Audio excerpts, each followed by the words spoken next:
So, this week in leadership development, our assignment was to interview someone we see as a leader.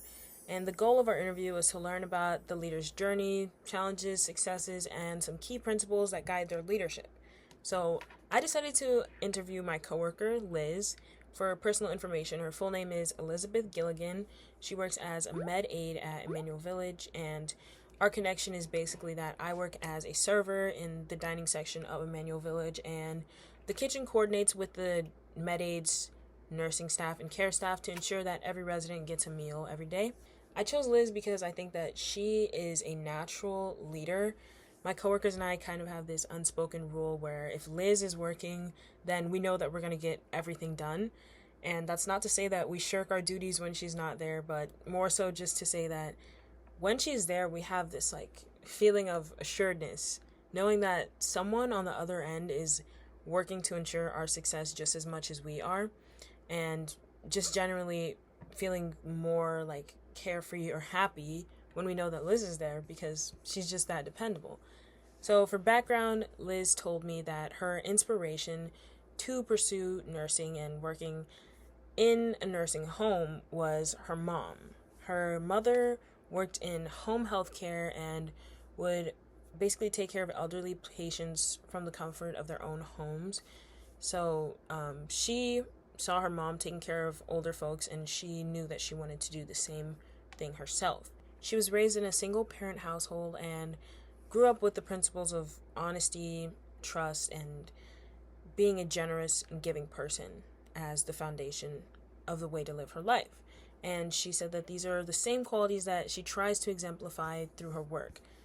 So, the main connection I found with Liz at this point in the interview was one that I thought her decision to pursue nursing was amazing, and the entire background explaining it just makes so much sense and is just such like a heartwarming thing for her mom to be that main inspiration for her. And I also noticed that she and I have really similar backgrounds. We're both raised in one parent households by our mothers, and my mom is also a nurse who has been working in nursing facilities and like taking care of elderly patients for well over 20 years before she transitioned to working in hospitals where, the age of patients varies. But for a long time, she just took care of elderly people. And now my mom has her own home health care like business. And so that also connected to Liz's mother, which I thought was pretty cool. And I also kind of thought it was really interesting how in her life she saw her mom as a nurse who was taking care of elderly people, and she knew that's exactly what she wanted to do. But in my life, I saw my mom taking care of elderly people, and for a long time I had a really like deep interest in the medical field, and I was super interested in like surgery, especially general surgery, and I wanted to do that for a while. But as time went on and I developed as a person, I kind of found my own interest and decided to go down the route of like STEM and computer science. So I thought it was interesting how there was that deviation, even though we had like similar backgrounds. A key part of Liz's leadership is the fact that she loves her job. This is something that she was very adamant in saying and had absolutely no reluctance whatsoever. She said that she doesn't do it for the money, but she does it for the people that she's taking care of. And it's easy to see that because of the fact that Liz is such a proactive person, like not just with her nursing duties, but in the way that she interacts with our residents. At any point in time, you can step out into the hallway and see that she's just sitting down in a common area with the residents, which is something that the other nurses do not generally do. She'll just be sitting out there having conversations with them, and it's not just in those common areas, but when we are serving a meal like lunch, then she'll come in and join a table for a couple of minutes and just chat with them. And it's very obvious that the residents also not only appreciate it, but they know her. I work in the assisted living quarters of the building, so the vast majority of the residents who I work with have dementia or just really bad memory issues. But these residents know Liz and they remember her by name. They will ask for her, or they will talk about her, or just like mention her like in passing. Like they know Liz, and that just goes to show just how much effort she puts into getting to know these residents on a personal level. It's not just because it's her job or because, she has to, but because she genuinely enjoys speaking to them and getting to know them as people. So I really thought that this was very honorable of Liz and just incredibly rare in today's day and age. An example in my own life is that I have a lot of friends who are pursuing CNA slash like nursing jobs and things in that sort of field, but I'm never hearing them say things like, oh, like I'd like to get to know them or I want to be able to take care of people, but more so, oh, this job is paying this much and I'm getting this out of it. Or it's more so about the give and take than it is about the give. So it's just really nice to see someone who wholeheartedly cares about their patients and their profession and not only like says it, but they prove it through their actions. Something that helps Liz in her leadership is the fact that she practices mindfulness by meditating every day. So we've had conversations about this in the past, but the general gist of it is that Liz wakes up at 4 a.m. every morning just to meditate. And, the amount of dedication and commitment that takes to do that every single day is really insane. But she says that she does it every morning that she can. And I asked her what is like the rationale behind it. And she said that she does it so that she can start off her day with like an open mind, peace and just not really absent mindedness, but more so just this like stability and balance. And I asked her also what would happen if, say, one day she didn't have time to meditate, like she woke up late or something. And all that she really had to say was that, it doesn't really affect her that much. Because for a while she intentionally had to go and say, oh, I have to wake up at 4 to meditate. Like, I have to be up to do this. But as time went on, it transitioned from a scheduled sort of thing into like a mindset. It's something that she internalized, that peace of mind and that state of being. It's not really something that she has to force upon herself anymore, but it's something that she just carries with her. So her advice was just, when leading, she wants to have an open mind.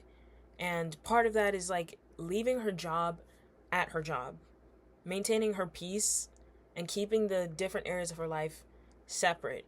Like keeping your values the same, but not really meshing the different spheres of your life. And I took these as really great words of advice. Personally, I've struggled with this in the past, just when I was working multiple jobs and trying to like maintain a great academic performance and stay physically fit, and just like a lot of different spheres of my life were intersecting in really bad ways. And because I didn't have that balance and that mindfulness, I just kept pushing it. Like I just kept going, even when it wasn't working. And though I was able to, say, maintain my level of performance, like my grades and everything were fine, and I was able to just like keep going every single day, but I wasn't optimizing my efforts. I wasn't putting my best into all that I was doing because I was doing so much. And all of these different areas of my life were clashing with one another, but there was no true balance. There was no peace, no mindfulness, just chaos, and it really, really sucked. So this part of our interview really stuck with me because just seeing the way that Liz conducts herself and the way that she works and the way that she interacts with other people, you can see that she has that balance and she has that peace of mind. She has that confidence, knowing what she wants to do and doing it deliberately. And I think that's super awesome. If I could say that I took one thing away from it, it was to do what you want and do it deliberately if you think that that is what's best for you. Make a decision and stick with it. Don't do the wishy-washy sort of thing where it's like, well, maybe, like, if you have to hesitate on something because you don't truly believe in it, then maybe you shouldn't be pursuing it. Just do what you want to do and do it intentionally. Lead intentionally. Make decisions deliberately. Give your reasons for it and then play it out until the end. Like, don't give up halfway through. Don't put yourself in a position to be trying to maintain something that is not sustainable or that is not benefiting you. After the interview, I really was reminded that I should start practicing mindfulness and like meditating, and talking to Liz has given me a big reminder that that could be something that's really beneficial for me. For the final words of advice and key takeaways, the main things that I highlighted were: to be a good leader, you should focus on the issue at hand and be able to step outside of yourself and be open minded. You should work to reconcile differences rather than rejecting them. Listen to your team and take constructive criticism. It's so important that you're able to reflect on yourself as a leader. You need to communicate with and listen to others at every step of the way. When guiding yourself in leadership, you need to follow that innate feeling that is telling you, it's guiding you where you need to go, basically. Even if you can't be the type of leader who is deliberate and who says, this is how it's going to go and we need to follow through this way, there's still that little bit of leadership in every single person. There's always going to be some realm of activity or something where you are on top, you dominate that, and you can take that and transform it into leadership at any step of the way. It's really just about bringing that part out of yourself. So less of saying not everyone is meant to be a leader, but everyone is meant to lead in different ways. The final thing that I took away was to put your personal feelings aside to be the best leader that you can be. And that is my conclusion.